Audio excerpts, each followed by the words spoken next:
Yuk jadi bagian dari dakwah kami. Dukung operasional dakwah dan sosial kami, raih pahala amal jariah yang terus mengalir sampai hari kiamat. Bismillah, Assalamualaikum warahmatullahi wabarakatuh. Alhamdulillah, wassalatu wassalamu ala rasulillah. Segala puji dan puja kehadirat Allah subhanahu wa ta'ala, juga salawat dan taslim kepada Nabi besar Muhammad sallallahu alaihi wa ala alihi wa sahbihi wasallam. Kita akan bahas masih dalam rangkaian judul dosa-dosa besar kita menunda kewajiban. Pada malam ini membahas tentang hal mungkin dianggap remeh oleh sebagian orang atau dianggap sudah biasa didengar, tapi sayangnya masih jarang diperhatikan, yaitu menunda menjawab salam. Kita bahasan ini beranjak daripada perkataan Imam Nawawi rahimahullah dan Ibnu Abdul Barr. Dua ulama ini, diantaranya Imam Nawawi menyebutkan dalam Sahih Muslim di bab yang beliau namakan babnya di antara kewajiban seorang muslim adalah menjawab salam. Di antara kewajiban seorang muslim adalah menjawab salam, maksudnya dari saudaranya muslim yang lain. Lalu beliau membawa hadis Abu Hurairah radhiyallahu anhu, di mana hadis ini tentu sahih diriwayatkan Imam Muslim. Hakul muslim ala muslimin sittun. Haknya muslim terhadap muslim yang lain yang wajib ditunaikan ada 6. Qila ma hunna ya Rasulullah. Para sahabat bertanya, apa itu wahai Rasulullah? Qala, maka Nabi SAW, idza laqitahu fasallim alaihi. Yang pertama, kalau kau bertemu dengannya, ucapkanlah salam kepadanya. Ini adalah kewajiban muslim kepada muslim yang lain. Walaupun nanti ada rincian pendapat ulama tentang masalah hukum mengucapkan salam dan menjawab, ini dibedakan. Wa idza da'aka fa'ajibhu. Yang kedua, kalau dia mengundangmu, kamu harus menjawabnya. Menjawab undangan tersebut selama bukan maksiat. Yang ketiga, wa idza stansahaka fansah lahu. Kalau dia minta saran, minta nasihat, maka berilah dia nasihat. Yang keempat, wa idza atasha fahamidallah fashammithu. Kalau seandainya dia bersin lalu dia memuji Allah sambil mengatakan alhamdulillah, maka doakan dia seraya mengucapkan yarhamkallah. Wa idza marida fa'udhu. Dan yang kelima adalah kalau dia sakit, jenguklah dia. Serta yang keenam, wa idza mata fattabi'hu. Dan kalau dia meninggal dunia, maka ikutlah antar jenazahnya. Hadis ini hadis yang sahih. Imam Nawawi rahimahullah menjadikan dalil ini, tentu kita tidak rincikan keenam hak ini, karena ini bahasan sendiri. Tapi Imam Nawawi rahimahullah mengambil potongan pertama hadis dari hak muslim dan muslimin adalah kalau bertemu ucapkan salam. Beliau mengambil kesimpulan bahwasanya mengucapkan salam ini adalah bagian daripada syariat karena dijadikan hak muslim. Kenal atau tidak kenal, kita ucapkan salam. Cuma nanti tinggal berbeda pendapat ulama tentang masalah rincian hukumnya. As-San'ani coba menjelaskan hadis ini. Salah satu ulama mengatakan hadis ini menunjukkan tentang adanya hak-hak muslim dari muslim yang lain. Hak-hak muslim dari muslim yang lain. Dan tidak pantas untuk ditinggalkan karena harus dijaga. Hak-hak di sini ada yang sifatnya wajib dan ada yang sifatnya sunnah muakkadah. Dan yang sunnah pun mendekati derajat hukum wajib. Sebagaimana dinukil dari kitab Subulus Salam jilid 7 halaman 7. Yang dimaksud oleh As-San'ani di sini adalah kalau dirincikan dari 6 itu tentang masalah kalau ucapin salam. Ini bukan pilihan, kenal atau tidak kenal. Ini akan kita fokus untuk menjawab hukumnya nanti. Ini khilaf di antara ulama. Tapi kesimpulannya ulama ada yang mengatakan mengucapkan salam sunnah. Tapi menjawabnya hukumnya wajib. Makanya kita fokus membahas judul kita menunda menjawab salam. Sementara itu wajib. Kenal atau tidak kenal. Dan sama juga yang kedua kalau diundang. Maka ini hukumnya wajib menjawab.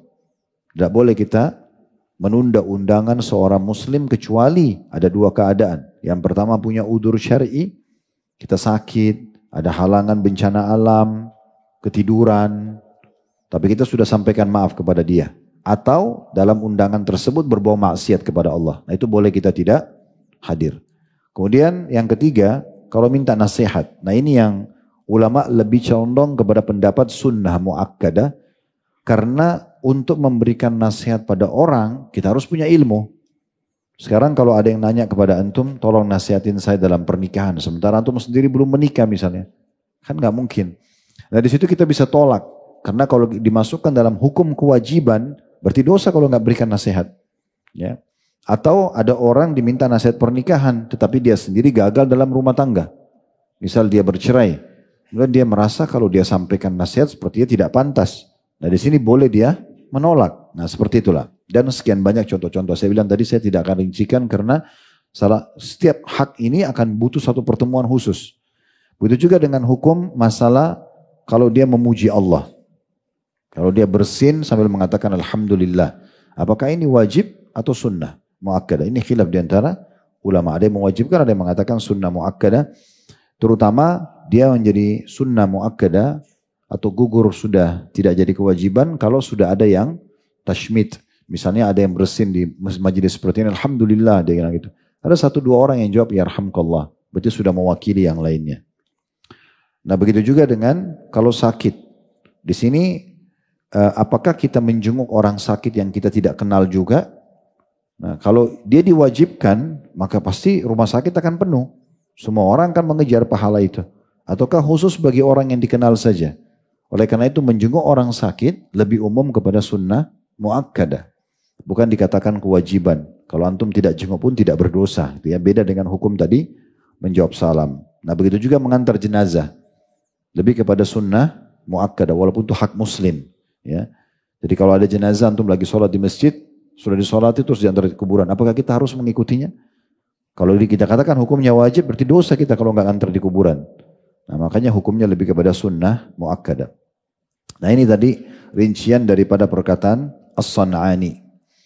Kemudian beliau juga mengatakan, kalau melihat hadis di atas, maka terdapat perintah untuk memulai mengucapkan salam kepada saudara muslim. Kenal atau tidak kenal. Namun sebagaimana dinukil dari Ibnu Abdul Bar, tadi saya sempat sebut nama ulama ini dengan Imam Nawawi di awal pertemuan, dan selain dari Ibnu Abdul Bar, mereka mengatakan bahwa hukum memulai mengucapkan salam adalah sunnah, sedangkan menjawabnya adalah wajib. Nah makanya kita sedang menjawab, bagian bahasan dosa besar kita adalah menunda menjawab salam. Antum dengar, tapi antum tidak mau jawab. Dan ini berlaku hukumnya lisan atau tulisan. Kenal atau tidak kenal. Ya. Maka kita kalau baca di WA, baca di media, ada informasi, Assalamualaikum warahmatullahi wabarakatuh, nah kita juga jawab. Nah, itu juga baik tulisan ataupun lisan. Ya. Atau orang mengucapkan salam, kita dengar salam tersebut, maka kita bisa menjawabnya. Ada sebagian ulama menambahkan mengatakan, kalau di sini butuh dirincikan, kalau yang dijawab diucapkan salam tertuju kepada satu orang, dan orang itu tidak ada orang lain di sana yang menjawab salam, maka hukumnya menjadi fardu ain, kewajiban secara individu dia untuk menjawab. Tapi kalau di dalam majelis seperti ini, atau dalam rumah, kita lagi duduk sama keluarga, ada tamu yang ketuk-ketuk pintu lalu salam. Dia ucapkan salam. Kalau ada satu anggota keluarga yang menjawab, maka sudah gugur dari yang lainnya. Nah seperti itu cara menjelaskan hukumnya. Mengucapkan salam ini adalah bagian daripada syariat Allah Subhanahu wa taala dan jangan dianggap remeh. Kita pernah jelaskan di Tabligh Akbar serial Nabi dan ayah kita pertama, Nabi Adam alaihissalam, begitu Allah ciptakan, ditiupkan ruh, maka yang terjadi ada dua. Beliau bersin, kemudian beliau memuji Allah, Allah pandu dengan Alhamdulillah, lalu Allah perintahkan Nabi Adam untuk berdiri dan mengucapkan salam kepada para malaikat.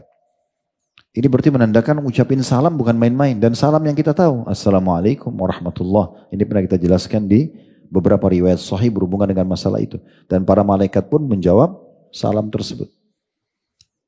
Saking pentingnya mengucapkan salam, sholat itu dimulai dengan takbiratul ihram, memuji Allah, ditutup dengan salam di kiri dan kanan. Gitu kan? Menandakan ada ucapan salam kepada para malaikat juga. Gitu kan? Dalam tahiyat, Assalamu alayka ayuhan nabi wa rahmatullahi wa barakatuh. Assalamu alayna, salam. Itu. Nah ini berarti memang menandakan dia ada bagian daripada rangkaian sholat tersebut. Dan juga kita tahu firman Allah Subhanahu wa taala itu menyebutkan tentang masalah pentingnya seseorang menjawab salam dalam surah An-Nisa. Memulai salam, menjawab salam. ayat 86, wa idza huyyitum bi tahiyyatin fahayyu bi ahsana minha aw rudduha. Kalau kalian diucapkan salam kepada kalian, maka jawablah yang sama atau lebih baik. Ya. Atau lebih baik daripada jawab lebih yang baik atau yang sama gitu ya. Misalnya orang bilang assalamualaikum, kita jawab waalaikumsalam. Mau lebih baik lagi, kita sempurnakan dengan waalaikumsalam warahmatullahi wabarakatuh. Nah seperti itu.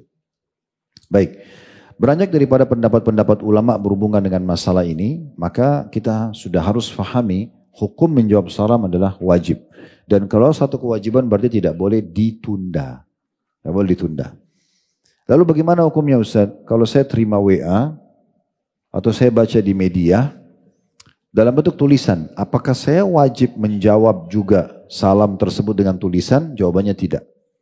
Misal contoh, keluarga antum tulis di WA, Assalamualaikum warahmatullahi wabarakatuh, kapan kita ketemu? Antum langsung jawab, besok pagi jam 7 insya Allah. Salamnya antum tidak jawab tulisan, tapi antum sudah jawab dengan lisan. Waalaikumsalam warahmatullahi wabarakatuh, itu nggak apa-apa. Yang penting intinya menjawab salam. Tulisan bisa dijawab dengan lisan, lisan bisa dijawab dengan tulisan. Sama aja, karena dia berlaku hukum. Ya, dia berlaku hukum. Nah ucapan salam ini berlaku dalam Islam punya keutamaan banyak sekali. Ini sudah sering kita ingatkan sebenarnya. Tapi memang materinya harus disampaikan supaya bisa hidup. Salam sendiri memiliki makna yang sangat dalam. Assalamualaikum artinya semoga keselamatan ya tercurahkan pada kalian. Keselamatan di sini dimulai dari keselamatan akidah. Keselamatan agama ya supaya kita tidak menyimpang. Ini makna yang paling tinggi. Dari Assalamualaikum artinya semoga kamu tidak akan pernah sesat. Keselamatan di agamamu selalu terjaga. Di akidahnya, di pemahamannya, di praktek ibadah tersebut supaya jangan ada salah. Itu makna keselamatan di sini.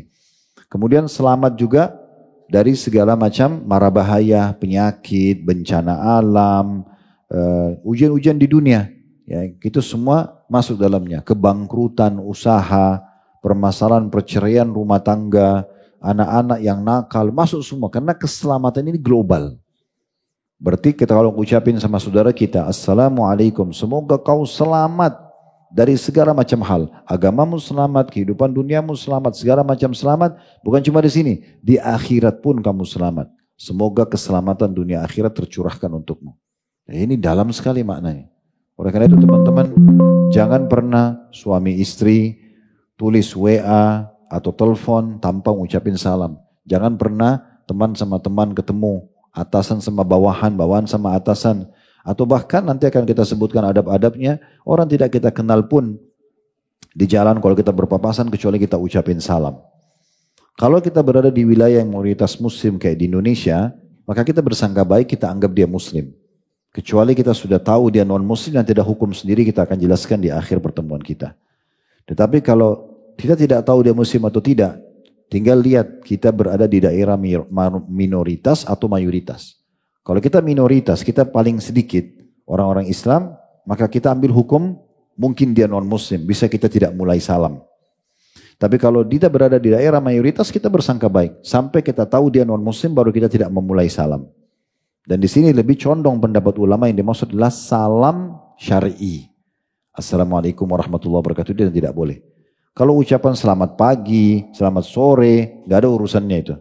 Gak ada hubungannya itu. Boleh nggak antum ketemu sama teman antum tetangga non muslim, selamat pagi Pak? Boleh, walaupun antum mulai. Karena itu bukan salam syar'i. Yang dimaksud sini adalah salam. Assalamualaikum itu tidak boleh. Ya kalau kita sudah tahu. Itu nanti akan kita jelaskan di akhir. Nah mengucapkan salam adalah diperintahkan kepada orang yang kenal dan tidak kenal dari kalangan muslimin. Sebagaimana hadis yang masyhur riwayat Bukhari, Nabi SAW ditanya, ayu islamin khair, amalan apa dalam Islam yang paling besar pahalanya? Beliau mengatakan, tutu'imut ta'am. Engkau memberikan makan kepada orang-orang, traktir orang, berikan makan, ini pahalanya sangat besar. Sampai sebagian salaf mengatakan, aku menyiapkan makanan kesukaan 10 orang sahabatku, lebih aku sukai daripada aku sholat malam semalam suntuk. Karena besarnya memberikan makan orang. Jadi coba belajar untuk berbagi teman-teman. Jangan selalu mau ditraktir tapi tidak mau traktir. Bakhil, ya, pelit, selalu tunggu temannya yang bayar. Orang berlumba-lumba bayar, ini amalan yang sangat Allah cintai. Yang kedua, wa taqra'us salam ala man arafta wa ala man lam ta'rif. Dan engkau mengucapkan salam kepada orang yang kau kenal dan tidak kenal. Dan Nabi SAW mengingatkan kepada kita, jadi saking pentingnya salam sampai ada perkataan Nabi SAW, hadis yang marfu kepada beliau, min asyratis sa'ah, termasuk tanda-tanda hari kiamat nanti, ayyamurra rajulu bil masjid la yusalli fihi. Seseorang melewati masjid, waktu sholat sudah masuk, nggak mampir sholat. Nah, ini banyak di zaman kita sekarang. Azan lula-lalang, mobil lula-lalang, orang jalan, bahkan nongkrong bicara depan masjid. Ini lagi azan dan iqamah. Ya. Ini tanda-tanda hari kiamat. Artinya sudah sangat lemah keislamannya.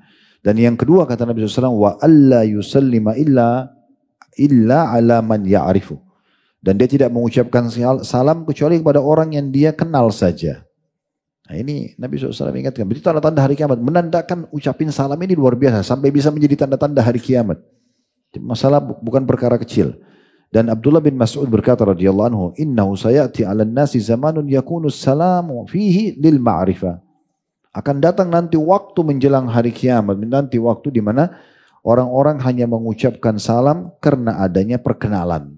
Karena orang sudah kenal, kalau tidak kenal tidak salam. Nah, ini keliru, harusnya kita hidupkan. Antum nanti turun sebentar di lift, masuk lift ada ramai orang, assalamualaikum warahmatullahi wabarakatuh, ucapin salam. Keluar lift, jalan, tidak ada masalah, ucapin salam, gitu kan? Karena ini perintah. Tadi saya sudah bilang Allah perintahkan Nabi Adam di awal diciptakan selain bersin memuji Allah dan juga mengucapkan salam. Jadi jangan dianggap remeh, ya. Sebagian orang-orang ada yang menganggap remeh sambil mengatakan apa sih dipelajari di majelis taklim itu tentang kaki kanan masuk masjid keluar kiri, keluar masjid kaki kiri, masuk kamar mandi kaki kiri, keluar kaki kanan. Untuk apa? Saya pernah waktu masih lanjutin S2, ada satu dosen profesor, dia ngomong begitu di kelas. Apa sih yang dipelajari itu? Saya dengar banyak orang ustadz-ustadz nyampaikan kalau masuk kamar mandi kaki kiri, keluar kaki kanan. Kalau masuk masjid kaki kanan, keluar kaki kiri. Kalau saya masuk sambil mundur, sambil dia bercanda. Terus saya angkat tangan, maaf Pak Prof, saya mau jelasin. Apa yang Anda bilang tadi itu adalah kebiasaan orang, itu tidak benar, itu ajaran syariat. Nabi SAW yang mengajarkan kita masuk kamar mandi kaki kiri, keluar kaki kanan. Masjid terbalik, masuk kanan, kaki kanan, keluar kaki kiri. Langsung dia bilang, oh berarti ada hadisnya. Saya bilang, ya ada hadisnya. Itu profesor. Kalau Anda tidak tahu, jangan Anda ngolok-ngolok gitu kan. Jangan dianggap remeh. Sebagian orang menganggap apa sih pelajari bersin. Orang bersin alhamdulillah. Kemudian kita bilang yarhamkallah. Padahal ini perintah Nabi SAW. Dari mana Anda tahu ini pahalanya bergunung-gunung?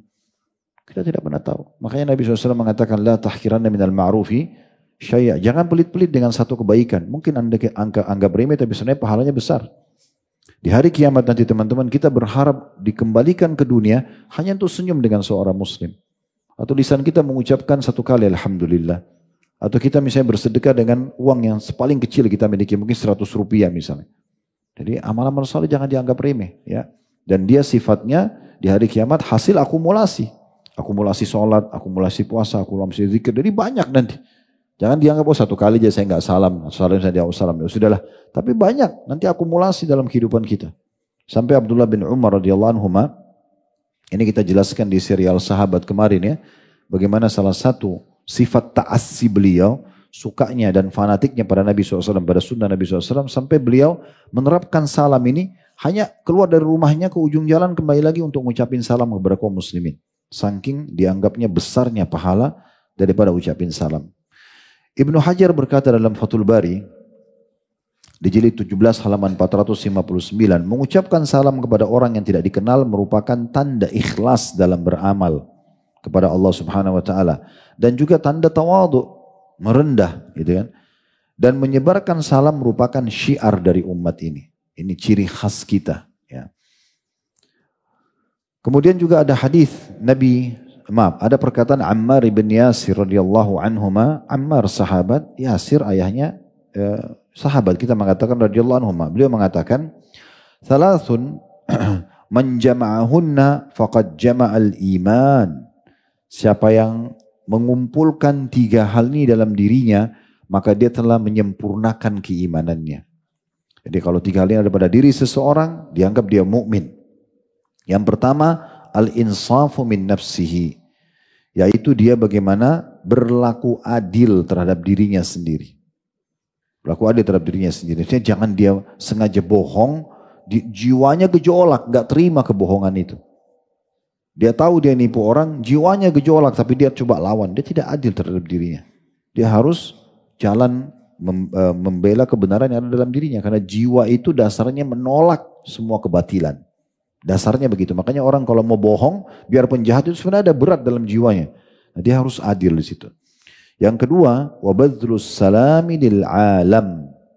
Menyebarkan salam kepada semua orang. Kaum muslimin di sini batasannya. Yang suka adalah kenal atau tidak kenal. Yang ketiga, al-infaku minal iktar. Yaitu bagaimana seseorang berinfak ketika dia masih kondisi pas-pasan. Jadi di situ puncaknya keimanan seseorang. Dia tidak tunggu kaya dulu baru dia bersedekah. Nah ini bagian daripada menandakan kata Ammar radhiyallahu anhu kesempurnaan iman seseorang.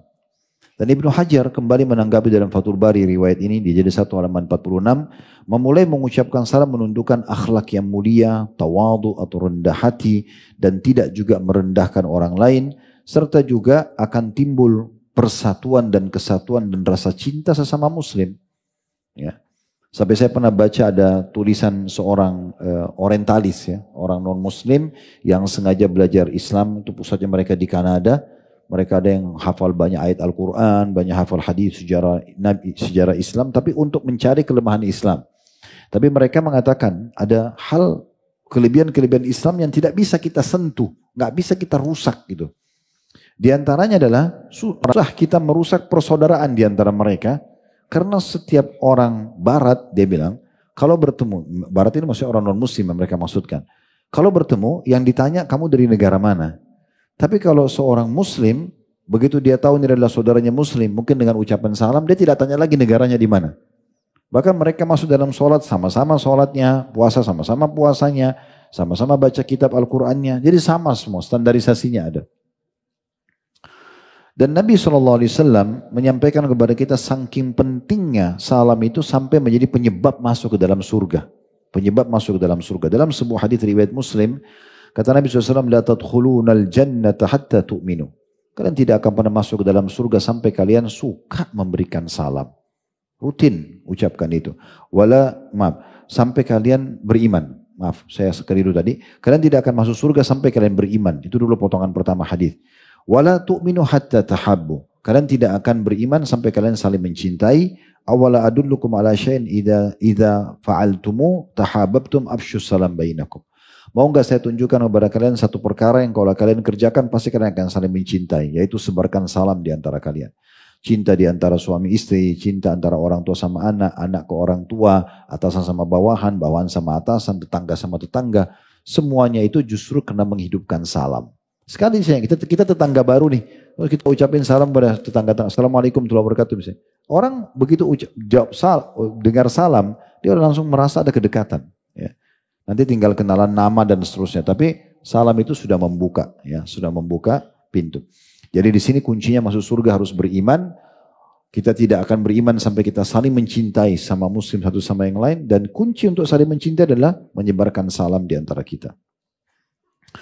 Sekarang ada adab-adab yang lain, yaitu bagaimana kita memulai salam. Siapa yang memulainya? Kalau memulai hukumnya sunnah. Memulai sunnah. Tetapi siapapun yang memulai salam di antara kita, mereka orang yang lebih besar pahalanya. Yang memulai salam adalah orang yang lebih besar pahalanya. Ya. Jadi dia yang lebih afdal. Sebagaimana jelas sekali di dalam hadis Nabi SAW, kalau dua muslim bertemu atau sedang berjalan, ya, kemudian dipisahkan oleh batu ataupun pohon. Kemudian mereka bertemu, maka yang lebih baik adalah yang memulai salam itu. Memulai salam itu. Jadi usahakan kita yang selalu memulainya. Tulisan atau lisan. Assalamualaikum warahmatullahi wabarakatuh. Begitu juga dengan kita mengucapkan secara lengkap. Hukum mengucapkan salam sunnah. Menjawabnya wajib. Dan ulama lebih cenderung mengatakan ini masuk di awal. Misalnya ada orang mengatakan Assalamualaikum. Sudah cukup sebenarnya. Sudah masuk dalam melaksanakan hak seorang muslim. Menjawabnya juga yang wajib tadi yang sedang kita bahas. Kalau orang bilang Waalaikumsalam sudah cukup. Gak ada masalah. Itu sudah cukup. Tetapi tentu seseorang muslim harusnya dia tamak dengan rahmat Allah Subhanahu wa taala. Tamak di sini maksudnya dia berharap bisa mendapatkan ekstra pahala. Sementara sangat masyhur hadis Nabi SAW diriwayatkan oleh An-Nasai dan Tirmidzi, di mana ada satu orang pernah masuk ke dalam majelis beliau lalu mengucapkan Assalamualaikum. Nabi SAW menjawab, orang itu duduk, Nabi mengatakan lahu asyarah. Orang ini mendapatkan 10 pahala. Masuk orang yang kedua, dia mengatakan Assalamualaikum warahmatullah. Ditambah dengan warahmatullah. Semoga keselamatan dunia akhirat untukmu. Tadi sudah kita rincikan ini. Warahmatullah, rahmat Allah meliputi segala sesuatunya. Diterimanya doa, diampuninya dosa, dimasukkan ke dalam surga, selamatnya dari api neraka, terpenuhi hajat-hajat, itu rahmat namanya. Semoga rahmat Allah selalu bersamamu. Wabarakat, orang ini bilang Assalamualaikum warahmatullah. Orang itu duduk, Nabi SAW mengatakan lahu ishrun. Orang ini dapat 20 pahala. Datang orang ketiga melengkapkan Assalamualaikum warahmatullahi wabarakatuh. Ditambah wabarakatuh. Maksudnya semoga keselamatan dunia akhirat untukmu. Semoga rahmat Allah meliputimu selalu dimanapun kamu berada. Dunia akhirat. Kemudian juga wabarakatuh. Semoga keberkahan. Berkah artinya mencukupi. Ya, mencukupi. Ini maksudnya berkah adalah kecukupan. Maka orang ucapin lengkap ini duduk lalu kata Nabi SAW lahu thalathun. Orang yang dapat 30 pahala. Lalu kenapa teman-teman sekalian kita haramkan diri kita dari 30 pahala. Hanya dengan mengucapkan Assalamualaikum warahmatullahi wabarakatuh. Orang yang merasa berat ini karena belum tahu keutamaannya pertama dan yang kedua belum membiasakan diri saja. Kalau sudah membiasakan diri maka akan terbiasa. Ya. Kalau kita ucapkan contoh supaya kita hitung-hitung ya. Kalau misalnya kita jalan dari masjid ini turun sampai ke parkiran ketemu 10 orang aja. Kita ucapin salam. Si A mengucapkan Assalamualaikum, Assalamualaikum, Assalamualaikum. Misal, dia cuma ucapin begitu saja. Berarti dia dapat 10 kali 10, berarti 100 pahala. Supaya antum punya perbandingan. Si B mengatakan misalnya, berarti kalau tadi dia ucapkan Assalamualaikum, dia ketemu 10 orang, berarti dapat 100 pahala. Karena satu ucapan, satu orang 10. Kalau ada orang si B mengucapkan Assalamualaikum warahmatullah, berarti kan dapat 20. Kalau kali 10 berarti 200, selisihnya sudah 100. 100 ini bukan angka yang sedikit ya. Kalau ada orang lengkapin Assalamualaikum warahmatullahi wabarakatuh, dapat 30 kali 10 orang sama kasusnya. Si C misalnya tapi dia ucapin lengkap, dia dapat 300. Kalau dibandingkan sama si A, ini sudah bedanya 200 pahalanya bedanya. Ini satu pahala bisa seperti gunung-gunung besarnya, kita nggak pernah tahu. Ya. Oleh karena itu jangan anggap remeh, itu kalau kita ambil angka 10 orang saja. Kalau 20, kalau 30 dalam sehari misalnya. Mudah sekali kita kalau untuk mendapatkan pahala banyak. Antum tahu grup antum ini di WA isinya 200 orang. Antum niat kirim sebuah informasi dan salam untuk semua. Berarti Assalamualaikum untuk 200 orang. Itu kan banyak banget pahala. 200 orang kali Assalamualaikum 10 saja itu sudah berapa? Ya, 10 kali 200 gitu kan. Belum itu sudah 2000 pahala. Kalau yang dapat 220 pahala, itu berarti berlipat ganda lagi. Kalau 30 pahala kali 200 itu sudah berapa? Jadi perbedaannya 2000, 4000, 6000 pahala. Besar sekali. Dari itu bisa kita dapatkan, mudah sekali. Kemudian juga ada anjuran agar selain melengkapkan, adab yang lainnya adalah bagaimana kita memahami sabda Nabi SAW, yusallimur rakibu alal mashi. Semua yang berkendaraan mengucapkan salam kepada yang jalan.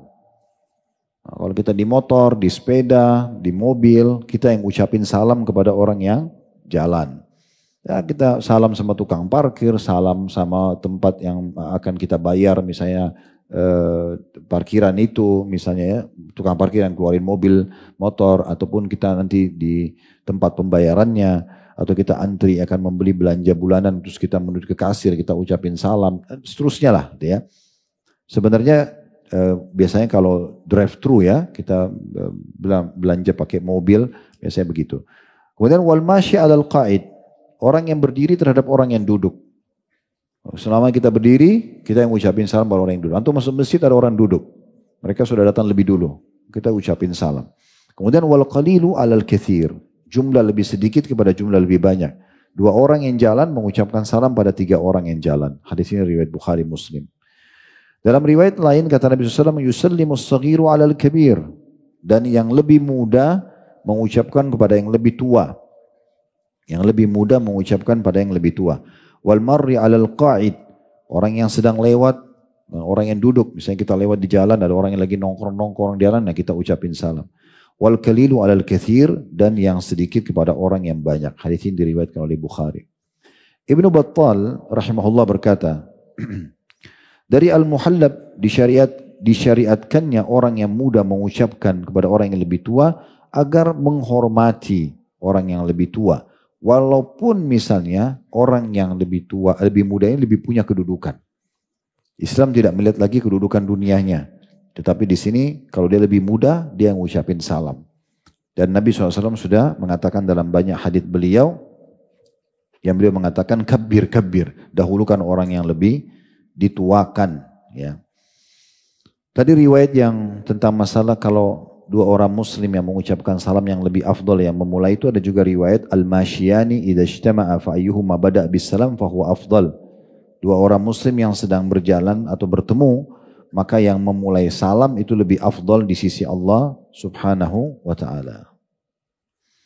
Tinggal masalah hadis juga ada bahasan di antara adabnya. Kalau tadi saya bilang kalau di majlis seperti ini ada yang masuk lalu ucapin salam. Kalau semuanya mau jawab salam, alhamdulillah, bagus, dapat pahala. Ya.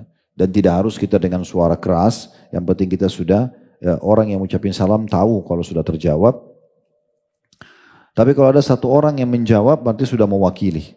Ya, sudah mewakili, gugur kewajibannya dari yang lain. Sebagaimana sabda Nabi SAW yang berbunyi, yujzi'u anil jama'ati idha marru an yusallima ahaduhum wa yujzi'u anil julusi an yarudda ahaduhum. Sudah cukup, kata Nabi SAW, bagi jamaah sekelompok orang, jika mereka lewat, maka salah seorang dari mereka memberikan salam, dan sudah cukup bagi seseorang dari kelompok itu, orang yang duduk membalas salam tersebut. Satu orang sudah cukup menjawabnya. Sebagaimana diriwayatkan oleh Abu Daud, dan hadits ini tentunya disahihkan oleh para ulama. Kemudian teman-teman sekalian, juga yang tidak kalah penting untuk kita ingatkan dalam masalah salam adalah memang dia harus dihidupkan di setiap kesempatan dan setiap keadaan. Ya, saya pernah berbagi dan saya ingatkan kembali, saya lihat di Saudi misalnya, tentu tanpa membedakan dengan negara kita, tapi saya lihat depan mata itu. Saya pernah naik transportasi umum di sana, bus. Saya setiap dia dalam bus, kalau ada orang baru datang, pasti orang itu ucapin salam. Di pesawat, kalau kita sudah naik duluan di pesawat domestik, ya, ataupun internasional, biasanya kalau kita pakai penerbangan mereka, itu pasti pramugari atau pramugaranya atau penumpang yang lain pun mengucapin salam kepada orang yang sudah ada. Itu biasa sekali gitu ya. Pembeli pada kasir, kasir pada pembeli, ya. Bahkan saya pernah punya sahabat dekat di Madinah, kebetulan namanya juga Khalid, beliau sama-sama satu fakultas sama kami, tapi orang asli Madinah. Saya pernah punya urusan di satu kantor di kampus kami di Madinah dulu, sama-sama jalan. Begitu menuju ke fakultas dakwah tempat kami, lumayan, jalannya mungkin sekitar hampir 1 kiloan mungkin dari kantor itu ke fakultas kami. Itu ada mobil sampah di kampus yang dibayar oleh pemerintah Saudi, memang keliling untuk mengangkat sampah. Ada orang dari Bangladesh, dia saking capeknya mungkin tidur di tempat sampah itu. Kemudian lewat, saya tidak terfikir untuk menegur orang itu. Tapi teman saya ini memberikan satu pelajaran, sampai saya sampaikan di pengajian begini. Karena bagi saya, ini jarang juga terfikir oleh semua orang. Dia berhenti, dia bilang sebentar Khalid, dia bilang sama saya begitu. Lalu dia bilang, Assalamualaikum warahmatullahi wabarakatuh. Dia salam sama orang itu. Ternyata orang tadi memang dia capek terus, tapi dia bangun. Dia jawab Waalaikumsalam dan diajak salaman sama dia. Padahal ini tukang sampah, tidur di atas sampah dan banyak kotoran sampah di tangannya. Terus saya jadi berpikir waktu itu orang tadi yang dari Bangladesh ini tadinya kelihatan kayak orang yang capek sekali. Tapi karena diucapin salam dan diajak salaman, senyum dia, kayak gembira sekali. Nah sementara memasukkan kegembiraan dalam hati seorang muslim, itu bagian daripada syariat. Ya. Dalam hadis yang masyhur sebagaimana pernah kita sampaikan, kata Nabi SAW, ya, sesungguhnya orang yang paling dicintai Allah adalah orang yang paling besar manfaatnya bagi orang lain. Dan amal yang paling Allah cintai adalah memasukkan kegembiraan dalam hati seorang muslim. Sementara mengucapkan salam kepada orang kafir kita nggak boleh memulainya kalau salamnya syar'i. Beranjak daripada hadis Nabi SAW diriwayatkan Muslim, la tabda'ul yahuda wala nasara bis salam. Jangan pernah kalian memulai mengucapkan salam kepada Yahudi dan Nasrani. Fa idza lakitum ahadahum fit tariq fattaruhu ila adyaqi. Kalau kalian bertemu di jalan maka ya sempitkan. Maksudnya sini sempitkan adalah jangan dahulukan dalam mengucapkan salam. Itu salah satu maknanya ya. Maka mengucapkan salam ini dilarang untuk memulainya. Kalau salam syar'i, nggak boleh antum tahu ini Nasrani, ini Yahudi, antum sehingga bilang assalamualaikum. Apalagi lengkap warahmatullahi wabarakatuh. Gitu ya. Tapi kita cukup mengucapkan selamat pagi, selamat siang kalau dibutuhkan. Kalau mereka ucapin dulu nggak ada salam, ini hukumnya berbeda lagi. Kan kita tidak boleh ucapin salam syar'i kepada mereka. Tapi kalau mereka yang ucapin salam syar'i kita bagaimana? Mereka bilang misalnya mereka tahu kita muslim, assalamualaikum misalnya. Atau dia lengkap, assalamualaikum warahmatullahi wabarakatuh. Biasa karena partner bisnis, tetangga ya. Maka mereka ucapin. Maka cukup kita mengatakan wa'alaikum. Beranjak daripada sabda Nabi SAW riwayat Muslim, idza sallama alaikum ahlul kitab faqulu wa alaikum. Kalau ahli kitab mengucapkan salam pada kalian maka katakanlah wa alaikum. Dalam riwayat lain riwayat Bukhari, marra Yahudi bi Rasulillah sallallahu alaihi wasallam faqala assalamu alaik. Yahudi, ada beberapa orang Yahudi lewat di hadapan Nabi lalu mengatakan assalamu alaik, artinya kematian untukmu hai Muhammad. Jadi dia mengubah lam assalam menjadi alif saja. Lalu kata Nabi SAW, wa alaika. Artinya jangan juga untukmu. Gitu kan. Maka Nabi SAW mengatakan, atadruna ma yaqulu, qala assam alaik.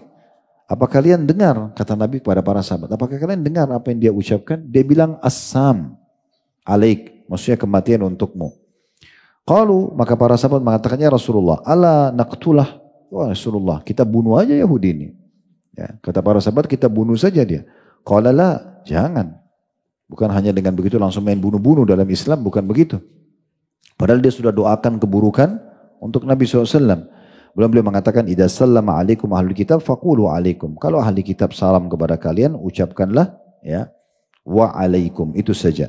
Dalam riwayat yang lain mendukung ini adalah perkataan Aisyah radhiyallahu anha, di mana beliau pernah jalan bersama Nabi SAW dan ada Yahudi yang mengatakan assalamu alaikum. Maka langsung Aisyah marah sambil mengatakan, assam kematian dan juga laknat untuk kalian. Semoga kalian juga jauh dari rahmat Allah. Maka kata Nabi SAW, tenang hai Aisyah. Tidak ada sesuatu yang diliputi dengan kelemah lembutan kecuali akan menghiasinya. Dan tidak ada sesuatu yang diangkat darinya kelemah lembutan kecuali akan merusaknya.